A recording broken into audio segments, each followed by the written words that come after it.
नमस्कार दोस्तों, मैं विनोद कार्तिक नित्या क्लासेस पर आप सभी लोगों का हार्दिक स्वागत करता हूं। वे दोस्तों, सब लोगों के लिए एक और खुशखबरी वाली न्यूज़ यहां पर आप लोगों को आई है। अभी एक नोटिफिकेशन जारी होने वाला है जो बहुत ही जल्द आप लोगों के सामने एक ये वैकेंसी आने वाली है।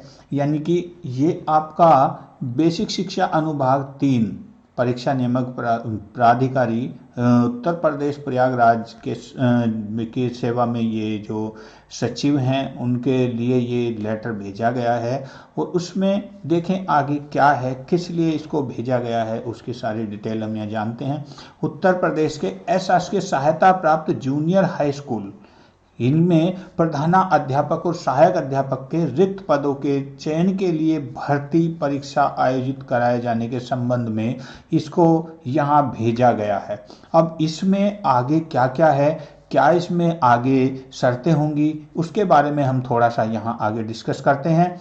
यानी कि इसमें हमें क्या क्या यहाँ पर कुछ अलग एक्स्ट्रा मिलने वाला है उसको हम यहाँ पर देख रहे हैं।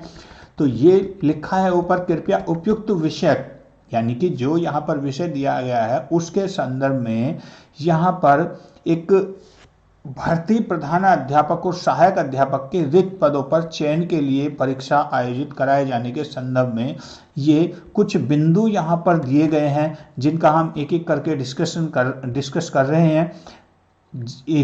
जिसके कम से कम भर्ती परीक्षा आयोजित कराए जाने की कार्रवाई के संदर्भ में बिंदुवार निम्नलिखित निर्देशित हैं यहाँ। तो अगर पहले बिंदु की बात करते हैं तो यहाँ बिंदु संख्या 1 में उन्होंने दिया है कि जो सहायक अध्यापक जूनियर हाई स्कूल में या मान्यता प्राप्त जूनियर हाई स्कूल में सहायक अध्यापक के पद पर भर्ती के लिए न्यूनतम अर्हता की बात की गई है इसमें पहले पॉइंट में। यानी कि वो कम से कम सहायक अध्यापक के पद के लिए शैक्षिक योग्यता उसकी स्नातक निर्धारित की गई है।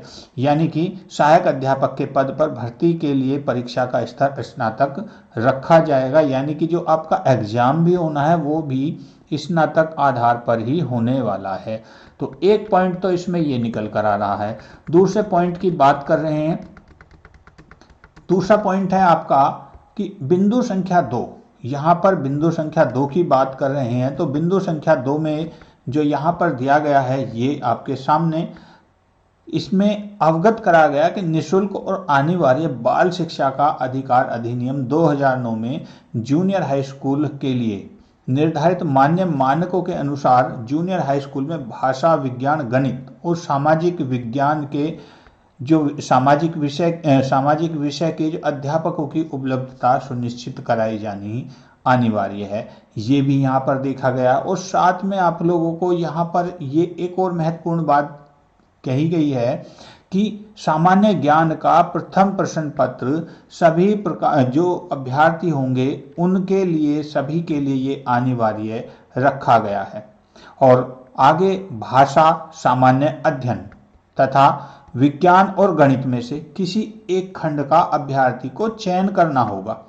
भाषा में संस्कृत, हिंदी, अंग्रेजी में से किसी एक का चयन करना होगा। और प्रथम प्रश्न पत्र की अगर बात करते हैं तो प्रथम प्रश्न पत्र में 50 प्रश्न होंगे जो सामान्य ज्ञान के होंगे और दूसरा जो प्रश्न पत्र होगा द्वितीय प्रश्न पत्र में 100 प्रश्न होंगे जो आपका संबंधित विषय होगा। यानी कि यहाँ पर एक तो संबंधित विषय से संबंधित और एक पेपर आपका होना है सामान्य अध्ययन का जिसमें 50 प्रश्न उसमें होंगे और 100 प्रश्न इसमें, टोटल 150 प्रश्न होंगे। अब बिंदु संख्या 3 की बात करते हैं तो यहाँ पर एक और मुख्य बात यहाँ पर बिंदु संख्या 3 में कही गई है कि यहाँ पर जो भी अभ्यर्थी प्रधानाध्यापक के लिए अप्लाई कर रहा है या अप्लाई करेगा आने वाले समय में, क्योंकि ये अभी भर्ती करंट में आने वाली है उसका भी अभी देखते हैं, लेकिन अभी ये लेटर जारी हुआ है तो हम आप लोगों तक उसको ही पहुंचा रहे हैं।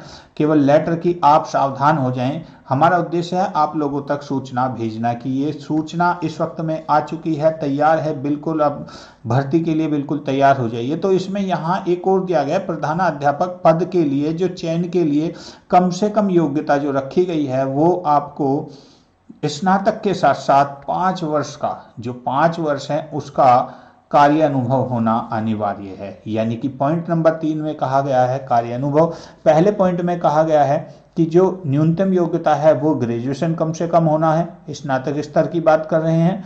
अगर दूसरे पॉइंट की बात कर रहे हैं तो यहाँ पर पेपर की बात की गई है। पेपर दो प्रकार का होगा, यानी कि फर्स्ट पेपर और सेकंड पेपर। फर्स्ट पेपर में सामान्य अध्ययन के 50 प्रश्न होंगे और सेकंड में आपके विषय से संबंधित 100 प्रश्न होंगे।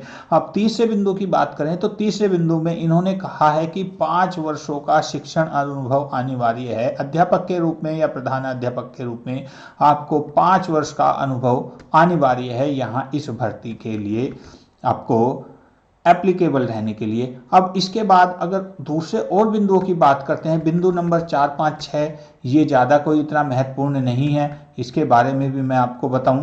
तो लेकिन बिंदु संख्या 5 की अगर बात करते हैं तो यहाँ पर भी उत्तर प्रदेश मान्यता प्राप्त basic school junior high school अध्यापकों की भर्ती और सेवा की शर्तें नियमावली 1978 के अंतर्गत सहायिका मान्यता प्राप्त जूनियर हाई स्कूल और सहायता प्राप्त जूनियर हाई स्कूल में दोनों प्रकार के विद्यालयों में चयन किए जाने का प्रावधान किया गया है।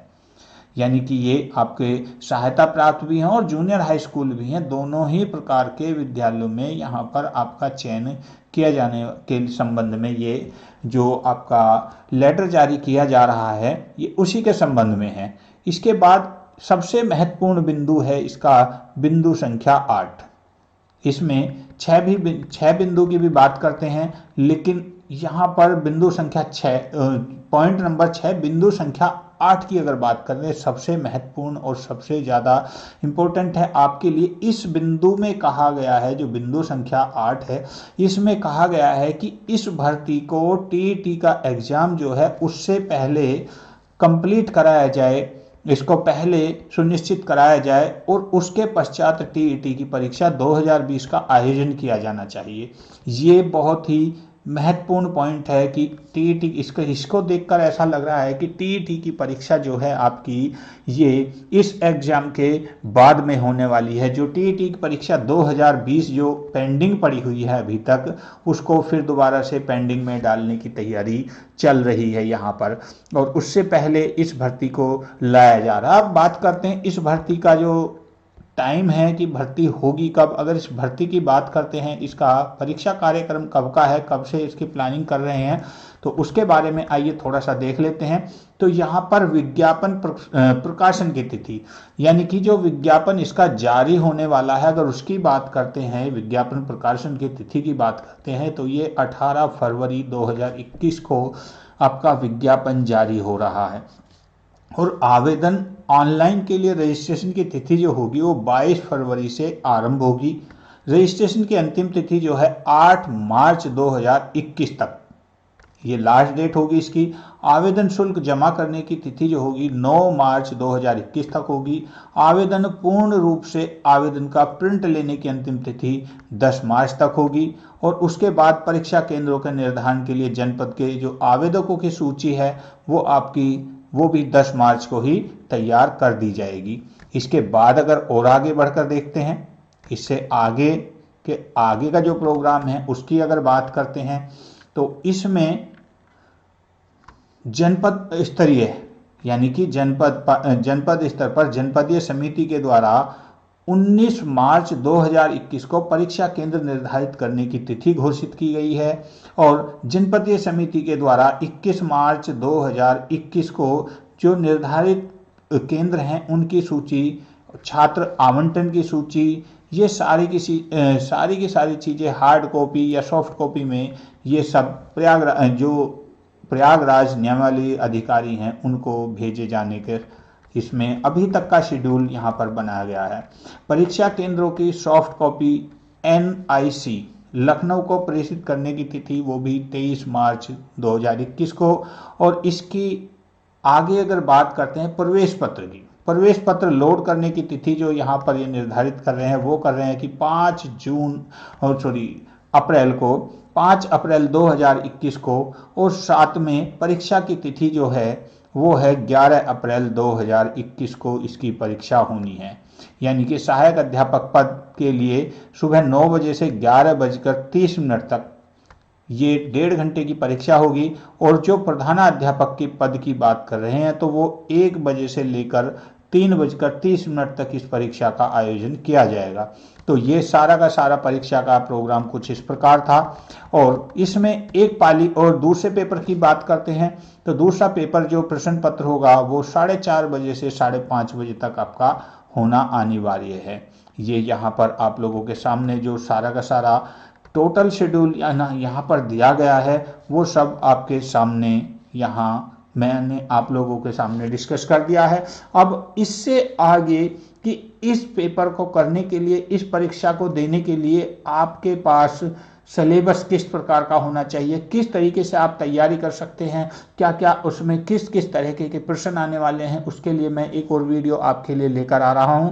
तो दोस्तों मैं विनोद कार्तिक विदा लेता हूं और मुलाकात करूंगा एक और नई सूचना के साथ। तब तक के लिए नमस्कार, जय हिंद, जय भारत।